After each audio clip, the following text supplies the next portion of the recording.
રાજ્યમાં આવતીકાલે ત્રીજા તબક્કાનું મતદાન યોજાવાનું છે। ગુજરાતમાં 25 બેઠકો પર મતદાન થાય તે પહેલાં રાજ્યની પોલીસ એક્શનમાં છે। બનાસકાંઠામાં પણ તમામ બોર્ડરો ઉપર સઘન બંદોબસ્ત ગોઠવવામાં આવ્યો છે। જિલ્લાની નેવાડા, નેનાવા, ખોડા, ગુંદરી, અમીરગઢ સહિતની બોર્ડર ઉપર પોલીસ દ્વારા રાજસ્થાનથી આવતા વાહનોનું ચેકિંગ શરૂ કરવામાં આવ્યું હતું। આવતીકાલે ત્રીજા તબક્કાનું મતદાન યોજાવાનું હોવાથી વહીવટી તંત્રની સાથે પોલીસ પણ એક્શન મોડમાં જોવા મળી રહી છે। બનાસકાંઠા જિલ્લામાં પણ બોર્ડરો ઉપર પોલીસ જવાનો તૈનાત કરવામાં આવ્યા છે।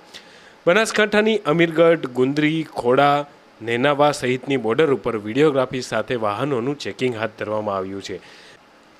ગુજરાત રાજસ્થાન સાથે આંતરરાષ્ટ્રીય બોર્ડર હોવાથી ગેરકાયદેસર હથિયાર કે પછી નાણાંની લેવડ દેવડ કે કોઈ ગેરકાયદેસર પ્રવૃત્તિ ન થાય, જેને ધ્યાને લઈને પોલીસ અને એટીએસની ટીમ ખડે પગે જોવા મળી રહી છે।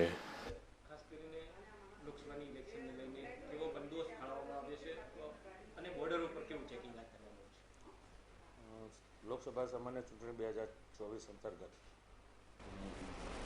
ધાનેરા, પાથાવાડા અને દાંતીવાડા ત્યાં તમામ પોલીસ ફોર્સ, હોમગાર્ડ, જીઆરડી તેમજ સીએપીએફના મારા અધિકારી કર્મચારીઓની નિમણૂક કરવામાં આવેલી છે।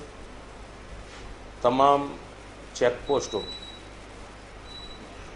જે કાયમી ચેકપોસ્ટ છે અને હંગામી ચેકપોસ્ટ ઉપર પણ પૂરતો બંદોબસ્ત જાળવવામાં આવેલો છે અને તમામ પોલીસ કર્મચારી, હોમગાર્ડ તેમજ જીઆરડી અને બહારથી કંપની જે બહારથી ફાળવવામાં આવેલી છે તે તમામને ચૂંટણી અંતર્ગત શું કરવું જોઈએ અને શું ન કરવું જોઈએ એ અંગેની પણ જાણકારી આપી છે। જરૂરી સૂચનાઓ અને માર્ગદર્શન ચૂંટણી લગતી આપવામાં આવેલું છે।